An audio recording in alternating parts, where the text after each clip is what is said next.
You are too, babe. Oh.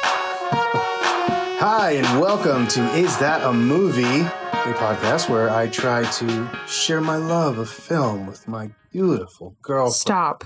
The one movie you probably won't need brownie points for. I gotta Spoilers, earn my points. Martha. If it's gonna be a positive outcome, then I want to make sure that I enjoy the ride as much as possible. So, my bad. I laid it on a little thick. Okay, I'll give you that. Welcome, everyone. Welcome. I hope everybody enjoyed the Batman episode this week. Why don't we actually just go right into it? Let's go check in. Let's go and check in with Kate on what she thought halfway through the movie. And for those of you who don't know, intermission check-in is when I pause the movie halfway through and ask Kate, what's going on? So let's go back to that moment in time. You're going to be shocked. Okay. You're going to be blown away even. Mm-hmm. I have no idea. No, I'm kidding. I'm kidding. Okay, so we got these, 4 kids. Mm-hmm. They all have shitty parents. Mm-hmm. Homeboy's parents are fine, but his brother died, and his dad's actually kind of a piece of shit anyways. They're gonna go see some dead kid who's been missing for a while. They're camped out. Yeah. Cool. And there's teenagers. Stand By Me. Stand By Me was released in 1986. It's directed by Rob Reiner, produced by Columbia Pictures, starring Will Wheaton, Jerry O'Connell, River Phoenix, Corey Feldman. Will Wheaton? Will Wheaton, yeah. Isn't that the guy from Big Bang Theory? No, honey. That's the guy they're obsessed with in Big Bang Theory. That's what Don't piss me off. Oh, you didn't? Oh, well, don't worry. We'll get into it because a lot of these actors, you might not realize you know. I probably just don't know them. Well, you recognize Will Wheaton. I just know that name from Big Bang Theory. Yeah, because they talk about Will Wheaton all the time. Yeah. And doesn't he show up in a couple episodes? I think there are some cameos. Cameos? I'm trying so hard. So, Corey Feldman, Kiefer Sutherland, Richard Dreyfuss, and the beautiful... I'm adding the tagline just because I think it's really pretty, but the tagline is, for some, it's the last real taste of innocence and the first real taste of life. But for everyone, it's a time that memories are made of. Isn't that pretty? Yes. All right, cool. Well, tell me what happened in a segment we like to call Kate's Breakdown. So, for sure, you have the 4 young kids. What are they, like 12, right? That sounds right. So, homeboy, the fat one, Vern, he's like, y'all want to see a dead body? Just want to call out, that's amazing that you recognize, that you remember the character's name. That's a big deal. It is a big deal. You never remember you're like... No clue. You didn't even know who kept calling Jack Nicholson Phil Mickelson. Well, that's also the actor. But what was really funny about that was that you were like, Grissom. And I was like, I never saw Grissom. Don't know who Grissom that is. was his boss that he ends up killing. I know, but you're talking about an actor. And I'm talking about the character, whore. Regardless, I'm giving you credit that this is progress. You never remember a character's name. So by that's episode 5, it's just going to be me schooling you on the language of film. I would love that. I just learned so fast that I surpass you. Yeah. So Vern says, y'all want to go see a dead body? Mm-hmm. And there's that Augusta coming out. Shout out Augusta. And so they go down the train tracks to go find the body. There's some teenagers. I did find that I think one of them was maybe one of the kids' older brother. Couldn't tell you which one to which one, but I feel like that was a vibe. Actually... It was explicit. Yeah. It was literally explicit. You know what? When we were watching it, there was a point where I was like, oh, I wonder if she's going to realize that it's probably Chris Chambers' brother and then Vern's brother. So the 2 brothers are part of that Cobra's gang. Probably. It was during the intermission check-in when you're like, what's going on? And I was like, it's the 4 kids. And I was like, and there's some teenagers? Yeah, and then you started cackling like a wild hyena. That is how I laugh. Yeah, I think I even recorded that. That's wild. I see what you did there. So, okay, there are teenagers. Yeah, and there's brothers happening. Okay. And so they're trying to find the dead body first because they want to be like in the newspaper, in the news. You know, they want to be famous and maybe rich, ? I'm not sure if they get some kind of reward. The child said something about a reward. I was waiting for that. I saw that one coming. I thought you were going to do it. Kate's a big fan of Frasier. That is from The Grinch. You don't know anything about film. Oh my God.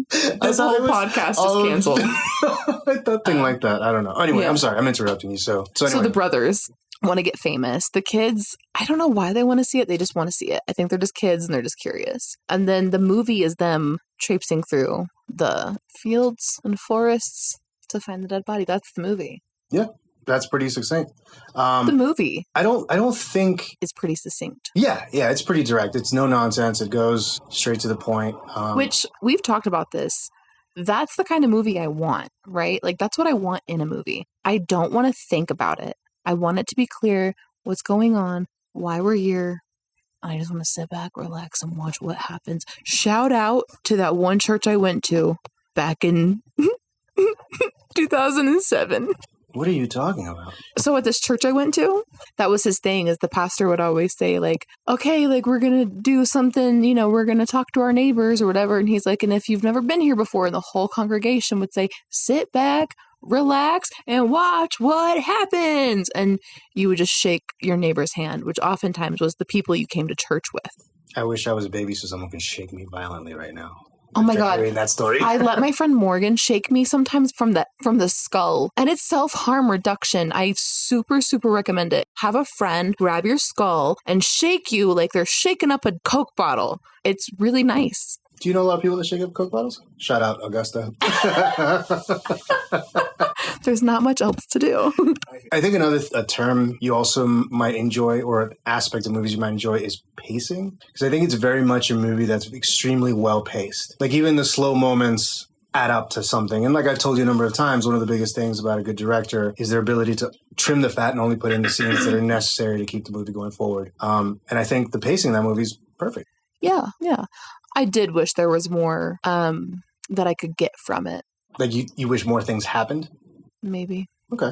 But I also feel that it's well balanced in terms of the things that happen are also, there's also a lot of emotional evolution, a lot of emotional growth, a lot of trauma that the boys are dealing with. And I think that weighs heavy as part of the things that do occur in the story. Because, I mean, a story, you can have a story, right, where it's just kids in the wilderness fucking around. Sure. But what does that amount to? Nothing. The story is really about a moment in these kids' lives and realizing like how screwed up their lives are. Yeah. And that sense of innocence lost by wanting something innocent, like the curiosity of just, you know, when I was a kid, I was like, oh, do you want to see a dead rat, or you want to see like, want to go stomp ants, you know, that kind of innocence. I don't know. I was not that kid. I was not. You would think there'd be more roadkill in Augusta for me to go look at. Yeah. There wasn't. I was in suburban Augusta. Wow. You never ran into roadkill? No, dog. Okay. I was mostly playing Ring Around the Rosie with my sister and my neighbor. Okay, but again, that goes back to the whole idea you grew up very, very shielded and very conservative. Oh, yeah. I was definitely not out in the streets. I was not out in the fields. When did you learn about death? Wow. I mean, ultimately, this podcast is about me and you. Right. Well, the first time I learned about death was my grandfather. Well, he killed a deer or something? No, when he died. Oh, that makes way more sense. What? Tune in next week. No, when my grandfather died, and I was maybe 4-ish years old, and I wasn't allowed to go to the funeral. And I actually begged, because I felt like I sort of in a weird way did understand that he was gone, death was permanent, and that would be my last chance to say goodbye, whereas I otherwise did not get a chance to say goodbye.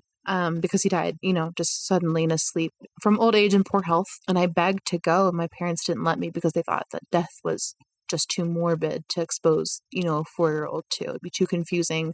They'd have to answer questions, and they were not the people that were interested in answering children's questions about life. That was actually my next question. You know, how did your parents deal with that? Or did they teach you anything, or they just avoided it at all? Avoided it, 100%. Wow. They told me that he, like, I don't even know if they told me he died.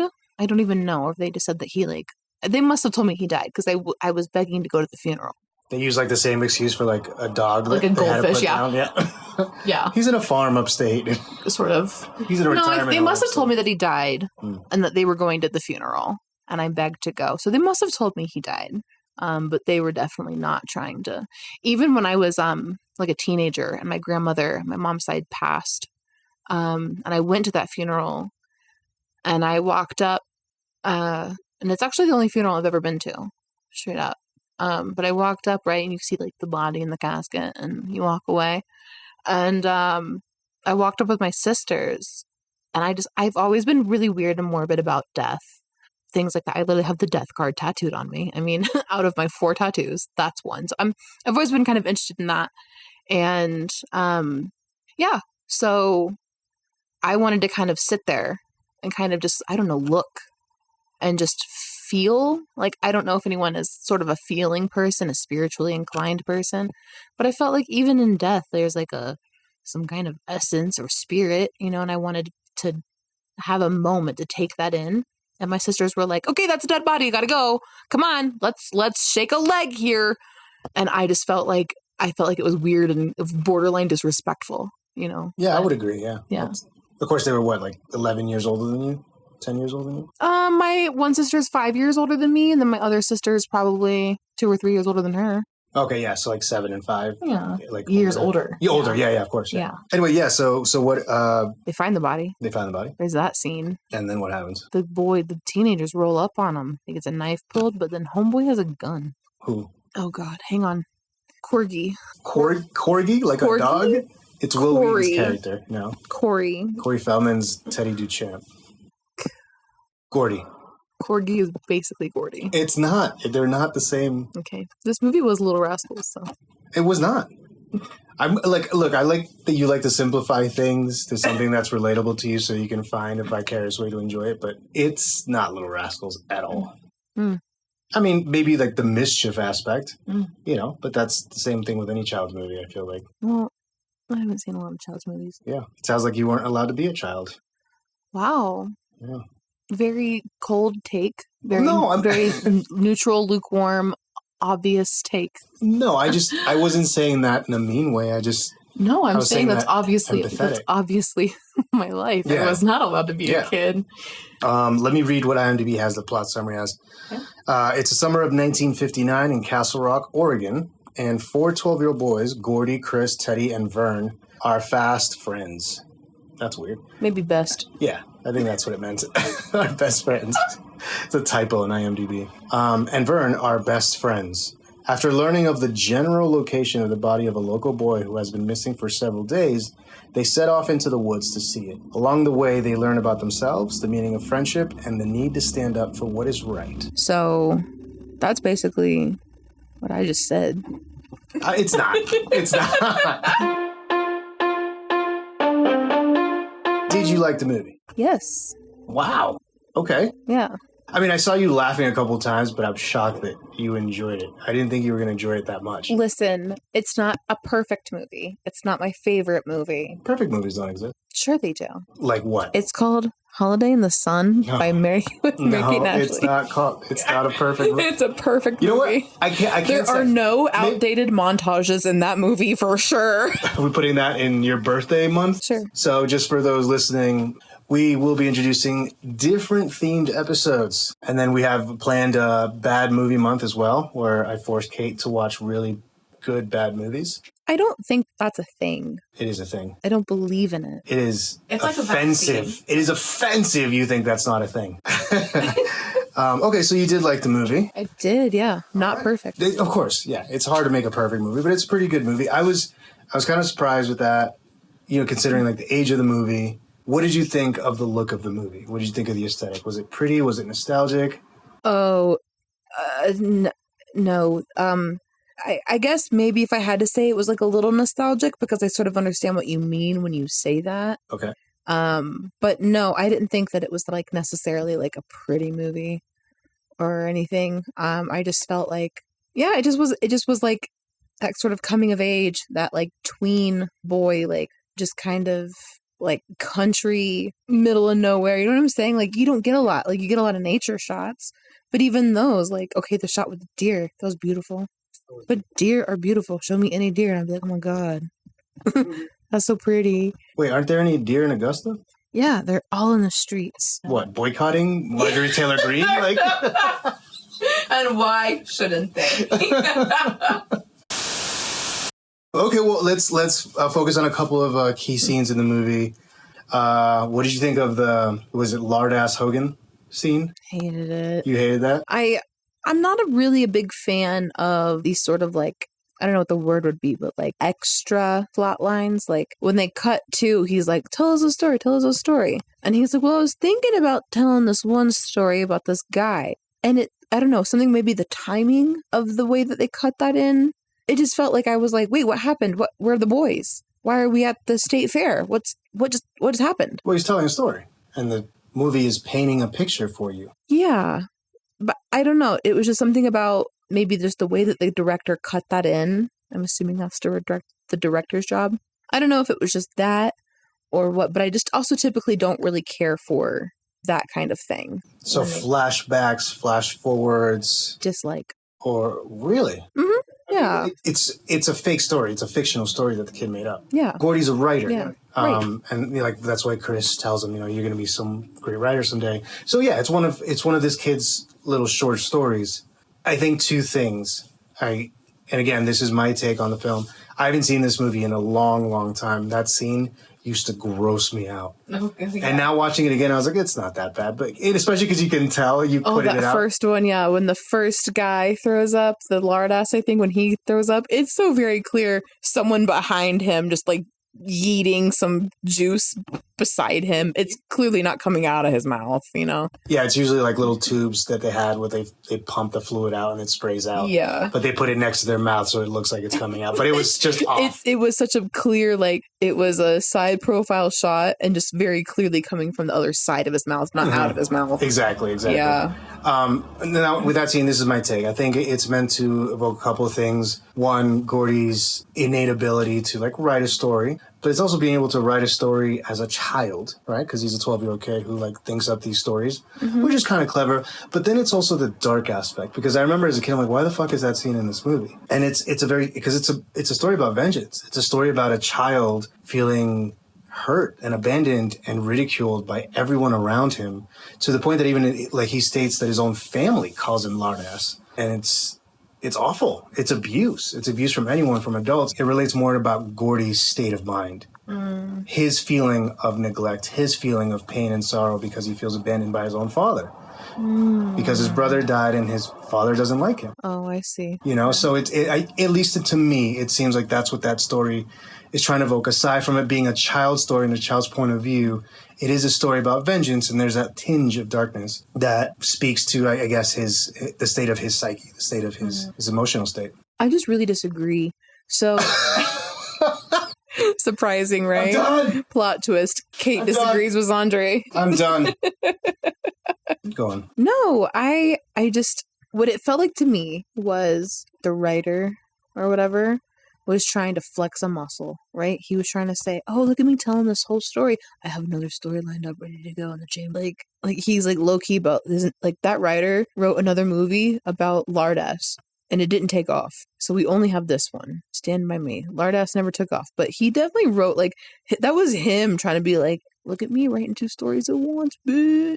Baby, quick question. Yeah. What writer is Gordy supposed to be? Huh? What famous writer is Gordy supposed to be? What? Why would I know? Is there a famous writer named Gordy?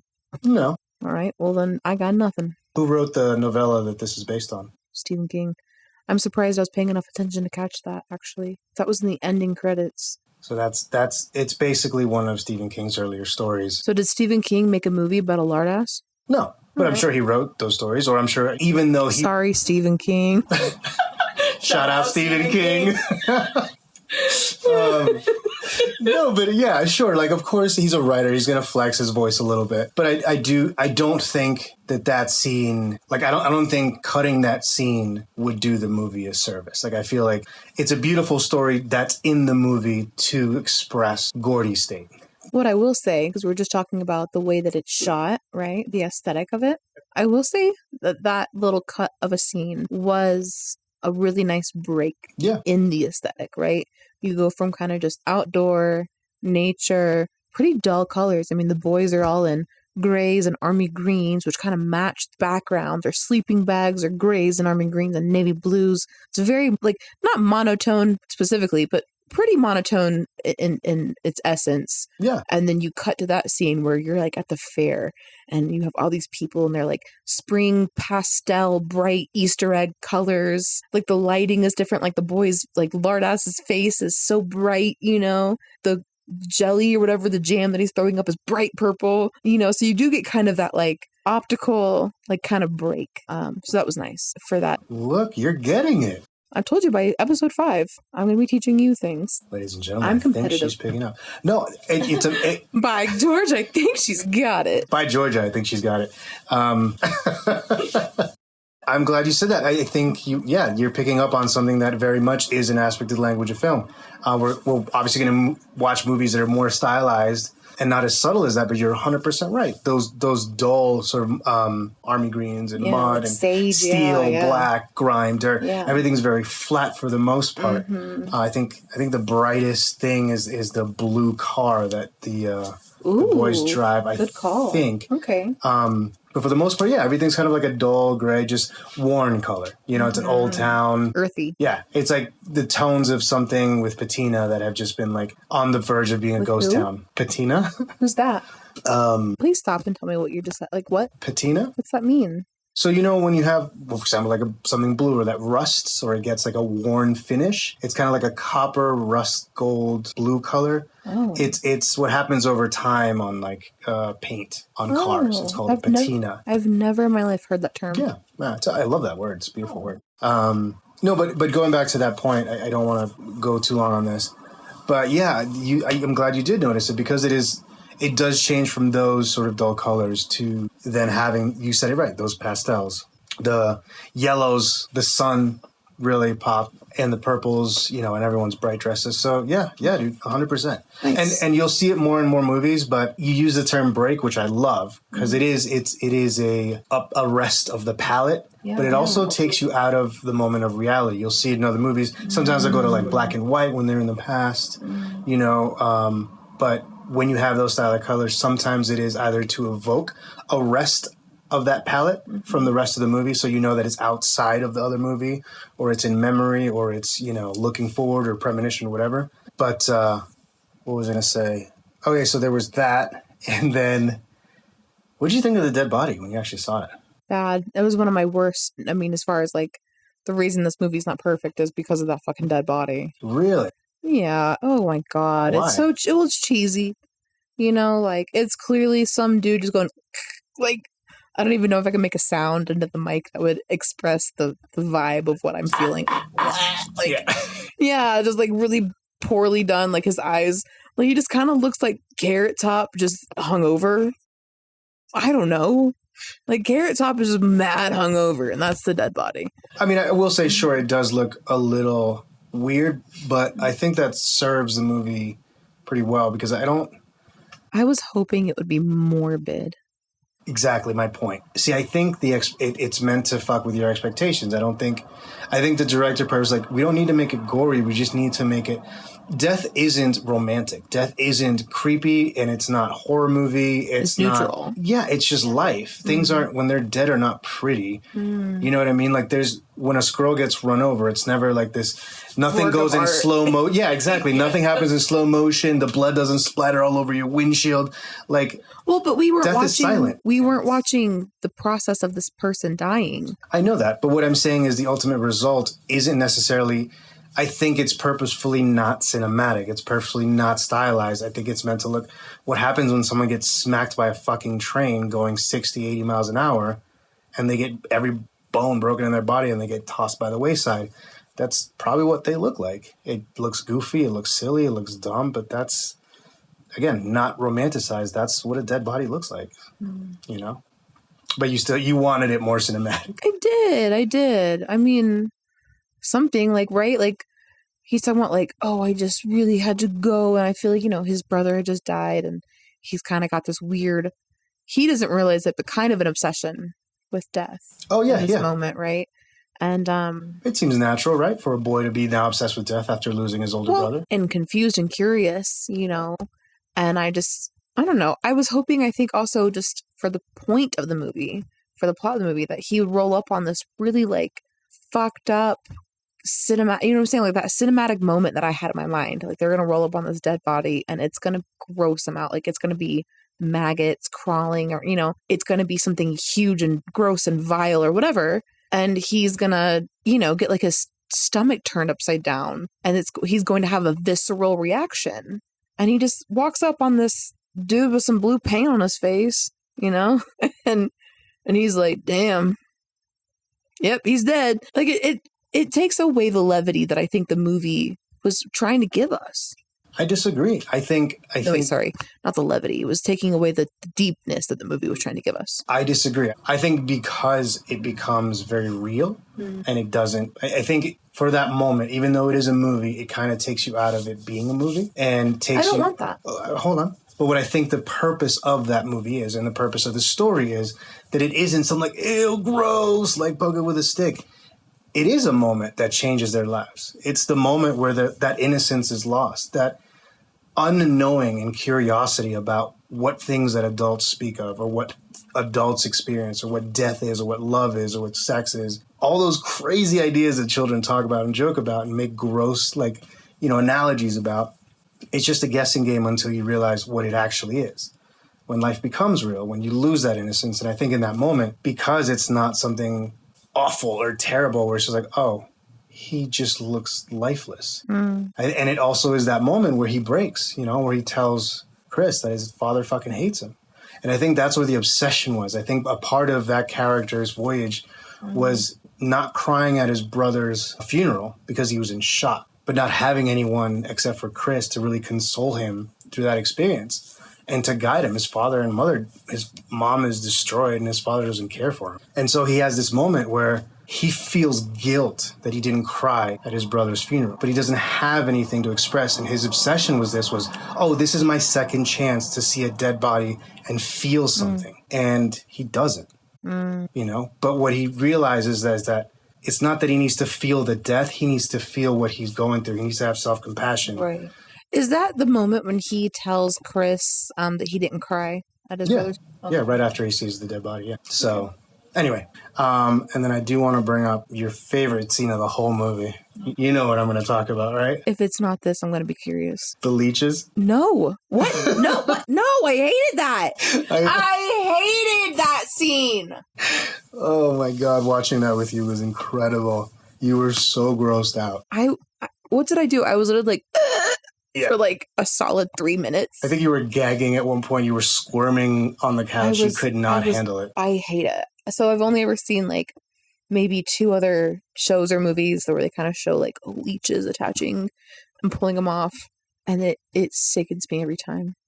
It is pretty gross. And I remember watching that as a kid, just being like, oh, that's the worst fucking thing that could ever happen. Yeah. This is going to sound fucked. I would have rather watched the scene of Homeboy's ear getting put on the fucking stove than watch them have to pull leeches off of themselves. There's something so wrong with you. Well, okay, well then we don't have to delve too much into that scene because it obviously made you feel extremely uncomfortable. But I remember laughing as a kid, but also being really creeped out. That's gross to walk into a pond and then come out with all these leeches. And then the kicker of having a leech on his junk, that was rough. Yeah, your reaction to that was like, no. You're like talking to the movie to not hurt you. Yeah, literally. I was like, I'm just a girl. Your favorite scene was the train scene. Yes. Oh my God. Why was that your favorite? It was very well done comedy for a movie that I didn't think was going to give me that kind of comedy, right? So I mentioned to you already that I really enjoyed Vern, which is why I remember his name, because I don't remember the other character's name at all. I just remember Vern's because of who he was to the movie. I was saying like this last night when we watched it. So he was kind of the butt of every joke. He was the butt of the direct joke, the indirect joke, the yo mama joke. You know what I'm saying? Like he was his own punchline. Like he was making fun of himself without knowing it, like just physical comedy. Like everything about that movie that was levity was Vern's character. Every time I laughed, it was because of Vern. He was the most important character to me. Okay. Obviously, I understand that movie was not about him. That's not what I'm saying. But for me, had that character not existed or not been as funny, I don't think I would have given a shit about this movie. That's fair. That's a normal consequence of finding, a character that you relate with to take you on that journey. Sometimes it's not the main character, And I feel like Vern was definitely that for you. And You're saying I'm a Vern, and that really offends me. I said it during the movie, and you were like, and then at one point you turn, you're like, that's me. Well, I do that because different times, different moments, I'm like, oh, that's me, but it could be anybody. It could be anybody at any time. Oh, you couldn't get something better than this? You couldn't get some Pez at the store? And then Gordy just goes and says, well, there's only so much I could do with 7 cents. Yeah. He literally says, oh, I'm sorry. Maybe somebody with some more shopping expertise could have done better with 7 cents. Yeah, that's right. That's died. Because again, Vern is the punch. Even though that wasn't the character making the joke, it was at his expense. Every joke was at Vern's expense. Every single fucking one. But with that being said, let me ask you the question. Do they love him? Oh my God, yes. Yeah, of course. Yeah. That's what makes it the best, because it's those 4 boys love each other. Yeah. They rely on each other. They need each other. Yeah. And I don't think they themselves can put that into words or express it as like Gordy and Chris have the closest bond. And it's clear that they've found a way to express that because they're like brothers. Between the 4 of them, I think it's very clear that, those boys love each other, and they'll give each other shit, but it's all from caring about it. It's like that sibling shit. Like, you can say something to your sibling and, clown on them. Or, like, me and you sometimes. Right. I'll call you out or, make fun of you to your face, ribbing you, but you know that that's coming from a place of love, not a place of contempt or resentment. Yeah, and also it was giving sort of that thing, right, where, I can talk shit about my sister or whatever, you can't. I can make fun of my man. Yeah, you don't talk about my boy like that. Yeah. And I feel like that's how they are. They're and this, again, sort of like they did with, whichever the character was, his dad, who was in the quote-unquote loony bin. Oh, Teddy. Yeah, they love Teddy, right? And they're they'll talk shit about him and say, oh, fuck you and your mom, blah, blah, blah. But then when it comes down to it, and they're leaving, and that old, grown man is being a bully to him. A pathetic and old man. He's getting really emotional, and they're like, hey, man, you're good. You got us. We love you. Your dad's okay. Your dad loves you. That guy's a nobody. And then, what do you know, 10 minutes later, they're ribbing him again, So, I definitely get that with Vern's character for sure. And with the group in general. I think that's the one thing that resonates with a lot of people that love that movie, especially, when it first came out, or at least for me as a kid, was that I've always me wanting that group of friends, me wanting 3 other little dudes that I could just run around with and get in trouble with and do crazy shit. There was a moment where I wanted to ask you during the movie and be like, did you have friends like this? Were you out gallivanting and just doing some reckless crazy shit with your little friends? You know what I'm saying? I don't mean as a teenager running around causing a ruckus in the streets. I mean 8 years old, 10 years old, 12 years old, having just a little circle of friends to just kind of kick it with. Did you have that? No. Well, before I was 9, I lived with my cousins, and that was kind of cool because we would play hide and seek, fuck around, and they were close to my age. I never had that. I was never really hanging out with a trio of friends. You know what I'm saying? So I was kind of watching this, I wonder, is it a boy thing, or is it the small town that they're in, or I don't know. But I was that's just interesting to me that they just have this little quad, a little clique of friends. Yeah. No, I mean, I don't know if it's necessarily just a boy thing. I think it's just circumstantial. I mean, I did have a group of friends that was about 4 that at about 13, 14, that was my crew. Yeah. It was my best friend from middle school, and then 2 dudes that they were best friends, and we met at a school party, and then we just hung out and committed crimes together. Yeah, I feel like that was me at 16, minus, petty crimes. Yeah, petty crimes. No felonies, allegedly. Yeah, obviously. All right, the name of today's game is To King or Not to Stephen King. Let me guess what this game is. Oh, okay, sure. You're going to give me quote-unquote alleged movie titles. You read this? No, I think, you're going to give me some movie titles, and I have to guess if they are Stephen King titles or not. Is that the game? That is the game. Yay! So, so you have to guess if they're Stephen King or not Stephen King. Obviously, I'm going to try and not have a pattern. Okay. You have to guess which ones are and which ones aren't. Is he still alive? Yeah, he is. I've actually met him. Nuh-uh. When I worked for this place called, ironically, Boston's in Florida, which was a Canadian company. Yeah. So much wrong with this story already. But Stephen King's from New England. He's from Maine. And he That just tracks. you know what's funny? This movie takes place in Portland, Oregon, but it's only because someone screwed up. It was supposed to be Portland, Maine. Nuh-uh. That's why when we were watching the movie, I was like, this is what New England looks like, is because very much that's what New England Well, I was looks going to say, the little that I know about Stephen King and any movies that I've seen that are his or based on his always kind of have that, like, not quite rural, but you know what I mean? Like that New England setting. Like it always kind of seems like it's maybe filmed in that area. So that's a cool call out. I never knew that. Okay, cool. like. And he was nice. Yeah. I've never, you know, if he started a conversation with you, yeah, of course, engage. But one girl like came out of her, she's like, I just want to say I'm a huge fan, blah, blah, blah. Never came back again. Yeah. All right. To King or not to Stephen King? That is the question. This is the game where I read off a list of movies and you have to tell me if they're based on a Stephen King book or not. Which I imagine is going to be hard because you've never seen any movies. All right. Wait, to clarify, if they are based on a Stephen King novel? Yeah, or a Stephen King story, yeah. So not necessarily the name of the Stephen King story. Well, I've picked ones that are okay, then go based, like that have the same name. Because I do know a lot of Stephen King titles. Okay. But I could still be, I could be trumped, I could be fooled, I could get got. I mean, I gave you 2 freebies, so. Okay. Children of the Corn. Or a couple. For It's the first one. Is that a Stephen King movie? Yes. You sure? No. It is. Yeah, you're 100% right. Yeah, why did you make me doubt myself? That was rude. I don't know, but it's not on the list. All right. So, here we go. Okay. To King or not to Stephen King? Jaws. No. Correct. Carrie. Yes. Correct. The Stand. Yes. Correct. Pet Cemetery. Yes. Correct. It. Yes. Correct. Stand By Me. Yes. Correct.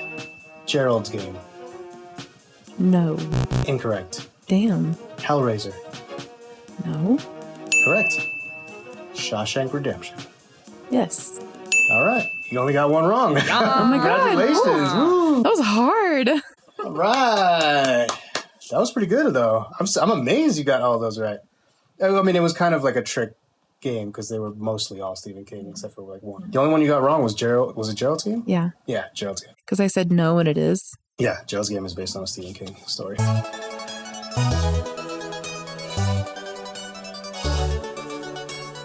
you know what? I'm going to change it up this time. We're going to leave the trivia section for last. So I'm just going to run through it because I want to know what the grade is first. So, Kate, based on your metric, which for the listener, it's a letter grade, like in school, is the first grade. Then we have Kate's metric, which is plus or minus 10, 0 being neutral, 10 must watch, negative 10 burn it to the ground. True. And then, of course, we'll do IMDb's version, which is out of 10 stars. Kate, what's your letter grade for Stand By Me? I'm floating. I keep floating on this because I'm torn between a B and an A minus. Well, we can make it a B. Yeah, but I'm just saying, like, I've given both grades. Let's go with B. Okay. Let's go with B. It was good, but yeah. So, I mean, B is a great grade. For someone that doesn't like movies, you just gave a movie a B. True. Plus or minus 10? I am giving this a +7. +7. Okay, great. And then out of 10 stars, which blew me away. 8.5. 8.5? 8.5 out of 10 stars. Okay, do you want to hear what I gave this movie? Ooh, can I guess? Yeah. All right. All of them? Yeah, go ahead. I think your letter grade is also a B. Mm-hmm. Correct. Oh, nuh-uh. Yep. Oh my God. Okay. I think a plus and minus 10. You would give it 0 being a true neutral. I think you would give it a 7. Correct. Oh my God. Oh my God. This is unheard of. Yep. And? Oh my God. Out of okay, 10 so stars? out of 10 stars, 9. Ah, so close. 8? I gave it an 8. Damn. Yeah, I gave it an 8. Yeah. Yeah, this is the first time we've ever agreed this much on a single movie. Yeah. We both gave it the same letter grade, the same plus or minus. And you gave it 8.5, I gave it 8. So that's pretty close. That's pretty fair. No, it's pretty close. Let me read a couple of reviews that are within that, because since we don't have to read that many reviews because we scored it the same pretty much. Sure. So I just grabbed a couple that were 8 out of 10. This is by Xstall. Says The World Before Wi-Fi. And I'm going to read it. It's not really that funny, but it is really pretty, the way they wrote it, so I felt like I should share it. If you grew up in the world before Wi-Fi, a higher fidelity world depending on your circumstance as a child, there's a good chance that a lot of your growing up was done outside, with a group of pals, mates, friends, or chums who all sought to share what they knew and discover together what they did not. There's no coming of age, so to speak, as we continually discover as we get older. But whatever it is that we do become, we generally do it without the bonds and support that were so crucial during our formative days, and quite often end up aimlessly drifting, nostalgic for the past, and the shared experience of growing up with those we would have entrusted our lives, our souls, our hearts, and our minds to, albeit with the occasional minor squabble thrown in for good measure. If I'm ringing some bells, then this film is definitely for you. Okay. Pretty well, yeah. And then this one is by Bibikov Roman, History from Childhood. Good story about childhood, parents, freedom, dreams, and friends. Real friends. This scenario is simple. After watching the film, there remains a slight aftertaste of losing something important. Something that will never return. Which I feel kind of might ring true for you.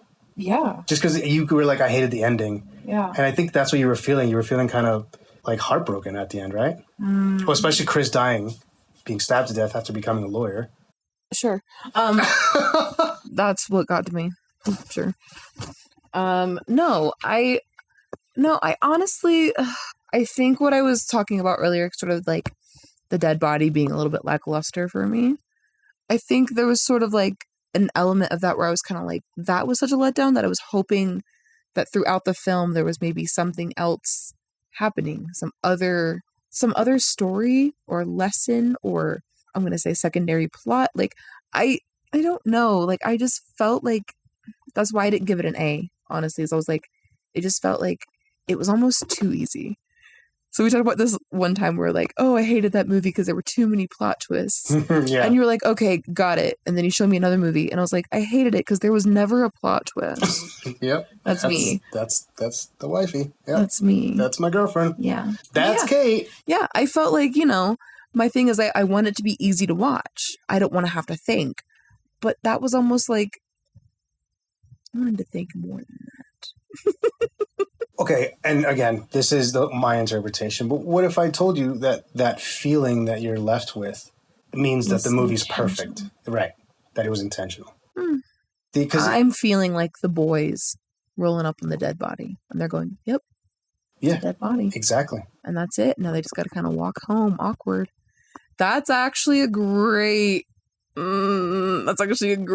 argument. I'm very irritated by that. And some movies are able to do that and do it well, where it's like the feeling that the movie's talking about, it leaves you with that feeling. Is there a name for that?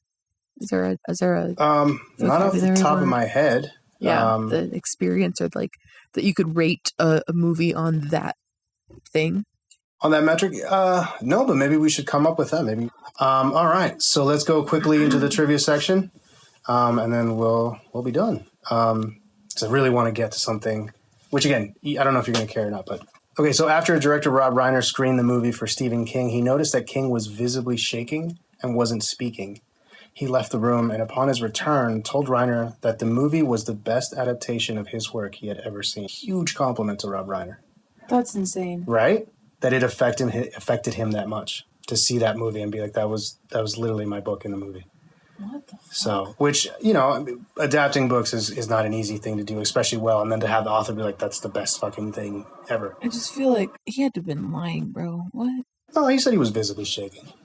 Could be lore. Whatever. I think it's pretty. I think it's beautiful. Let's see. River Phoenix, Corey Feldman, Will Wheaton, and Jerry O'Connell got into a lot of mischief in the hotel they were staying in during filming. This included throwing all the poolside furniture into the pool. Wheaton fixing video games in the lobby so they could play them for free, and Phoenix, spurred on by the other boys, unknowingly covering Keither Sutherland's car in mud, only discovering whose car it was when Sutherland confronted a scared and nervous Phoenix about it later. Wow. Yeah. Corey Feldman has stated in several interviews that of all the characters he's ever played, Teddy was actually the closest to his personality and personal life at the time. Aww, which is really sad. That is really sad. Corey Feldman, he's, you may say whatever you want about him. I've seen some videos. He can be a diva sometime, but he had a rough, being a child star, and like the stuff that he went through was not easy for him. I don't think, and I think we have to shout out Amanda Bynes. Yeah, shout out Brittany. True. Yeah, like I remember, I'll show you the clip sometime, of Craig Ferguson one time. Shout out to Craig Ferguson. Honestly, missed that show so much. But, one time when people were making fun of, I think it was like Britney shaved her head or something. Yep, 2007, Brittany. Yeah, well, that was it? Okay. He took out a moment and was like, hey, I know it's easy for us to like make fun. And we make fun jokes here. And he said it way more eloquently, but to the point was, we need to have some sympathy for people who are going through something. You told me about this because that was the talk show host, right? Yeah. Yeah, we watched him. Yeah, and you were saying that you had a lot of respect for him because he had made a distasteful joke about her. Yep. And he like reflected on it and came back out and was like, hey, that was distasteful or insensitive. I think maybe we could all use a moment to like reassess how we talk about people. 100%, yeah. And so many people are quick to judge Corey Feldman, but for him to say that, that's a really sad thing to hear, especially knowing that character's life is so tumultuous. So yeah, shout out to Corey Feldman, shout out to Amanda Bynes, Brittany, and anyone who's been through a rough patch. The pond the boys fall into was a man-made pool because the crew wanted them to be safe and secure, and did not want to put them in a real pond because they did not know what would be in it. However, Corey Feldman stated in an interview that the joke of the whole thing was the pool was built, buried, and filled with water in the beginning of June, and by the time they got to film the scene, it was the end of August. So it had been out in the woods for 3 months, and they did not know what was in it anyway. During a 2016 oral history of this film in the trade publication Variety, Jerry O'Connell said that it was not until after he had already been dating Rebecca Romaine, who would become his wife, for many months that he learned that she had been a devoted fan of the movie as a child, and she wasn't the one to tell him. O'Connell said, I'm married to Rebecca Romaine, a beautiful model. She's way out of my league, a million times out of my league. About 3 months into dating, my wife is from Berkeley, and I went up there to meet her high school friends. We got a little drunk, and her high school best friend said to me, Stand By Me is Rebecca's favorite movie of all time. She had posters of it all over her room growing up. She never told him that. So huge age difference. What do you mean? Well, who is she married to? Jerry O'Connell? Vern. Oh, okay. Never mind.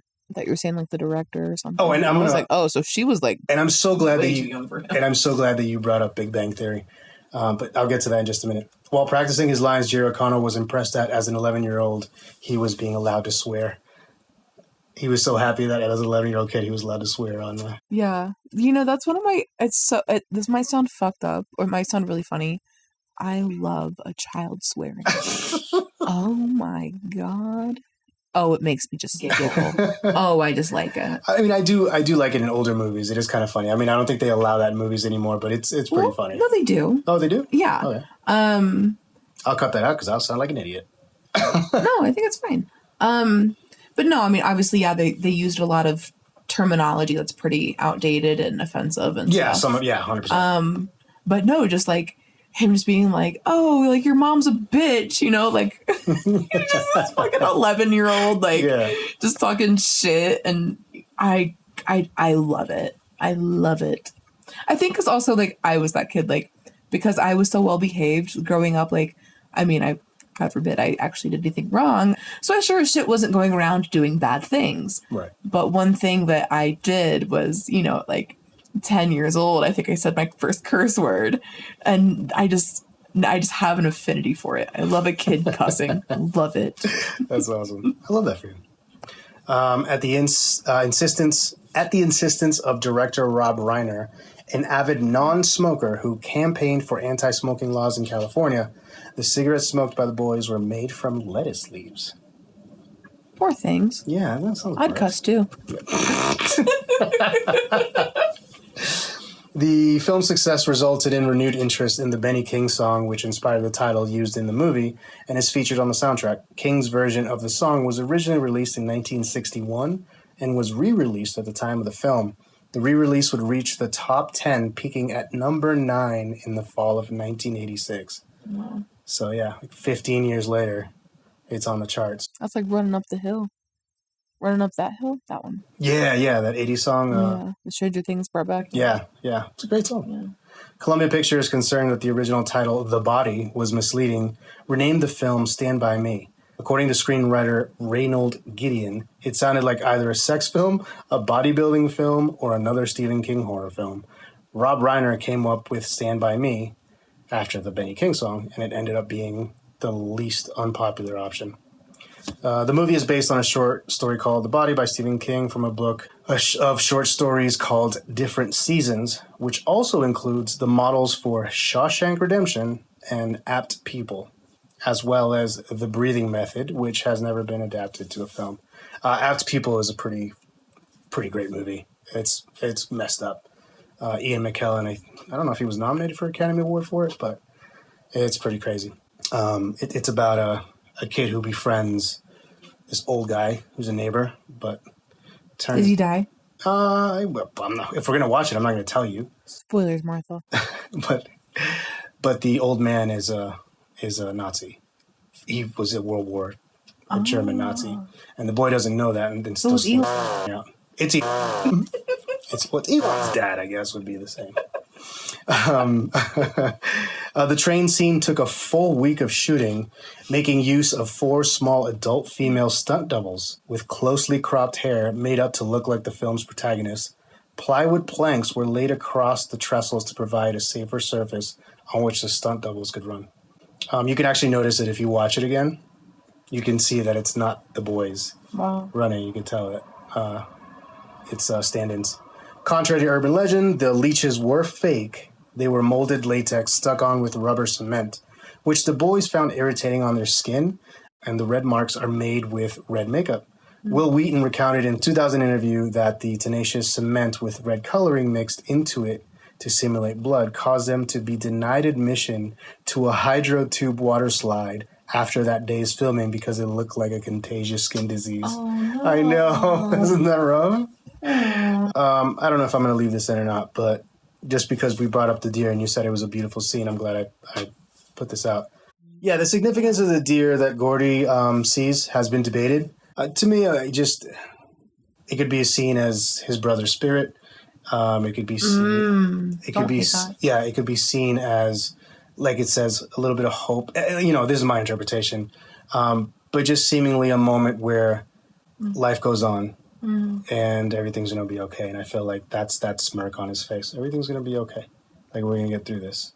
So that's the way I took it. I honestly assumed that was just like a blooper. Like, just like a really cool thing. Like, they just were filming and they're near the woods and they just were like, hey, cool shot.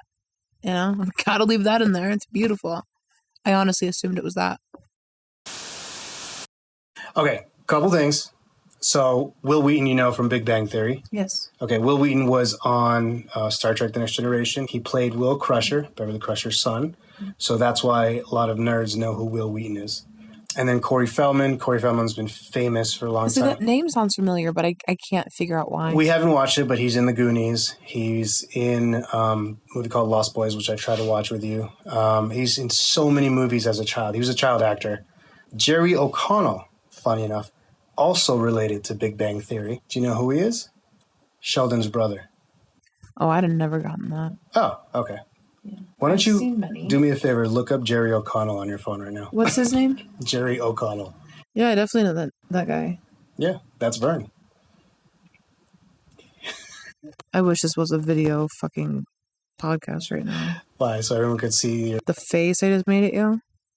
This guy? Yeah, isn't that crazy? He just doesn't look like that kid. I mean, you can kind of see the resemblance, but yeah. Yeah, that's Vern. Grew up to be a handsome guy. Is this the guy that's the big brother on... Oh my God, it's not Sam and Cat. It's iCarly. iCarly. Is he the big brother from iCarly? No, he's not the big brother from iCarly. You have face blindness. We need to get you checked. Okay, and then so there's Corey Feldman, Will Wheaton, Jerry O'Connell, and then the fourth kid, the white t-shirt, Chris Chambers, right, who gets stabbed. Do you know what the actor's name is? No, right? Okay. Just the way that you asked that. Do you know what his name is? No, right? You obviously don't, idiot. Right, I'll try that again. You idiot. So do you know who that actor is, that child actor is? Which one? The one with the white t-shirt. Gordy's best friend, Chris. No, he looks kind of familiar. I was sort of trying to think about this earlier. He did only a couple of movies. Does he do TV? Was he in a sitcom? Popular sitcom? I don't know off the top of my head. I don't think so. I know him from very specific movies. I'm not going to ruin the surprise, but he is in one of the Indiana Jones movies that we'll eventually watch. Allegedly. His name is River Phoenix. Hot name. Right? 100%. No, he's a good-looking kid. Very good-looking kid. Does the last name ring a bell? Joaquin? It's Joaquin's brother. You're silent. Well, I was surprised that you weren't surprised that I knew Joaquin. Well, no, I everyone knows who Joaquin Phoenix is. Why would I know that? Because he's in like every movie. He's won Academy Award. I've seen one movie. Yeah, but you've heard the name. Anyways, I just thought you'd be impressed that I knew who that was. Oh, I am impressed. It doesn't feel like it. Yeah. So anyway. River Phoenix was Joaquin Phoenix's brother. So he died. River Phoenix is dead. Oh shit. Yeah. So. Okay, was he older when he died? Like, was he an adult? I think he was. Yeah, let me just look it up now, because if we're talking about it, it might as well be pertinent information. River Phoenix died at 23 from an overdose. That's what it was. He was best friends with Keanu Reeves. Keanu Reeves had kind of a messed up, a lot of death in his life. But yeah, on that note, much like the movie. Yeah, I'm just going to leave the audience to just walk back home. Awkward. This podcast has been a dead body. I mean, that's the original title of the story. I was going to say, it's been the body. All right, and we'll see y'all next week on another episode of Is That a Movie? Anything you want to say before we head out, Darwin? Just that I hope everyone has a really good week, a really good weekend.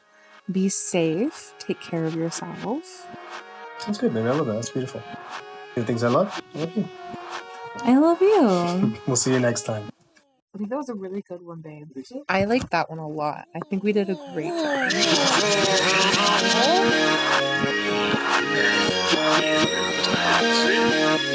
job.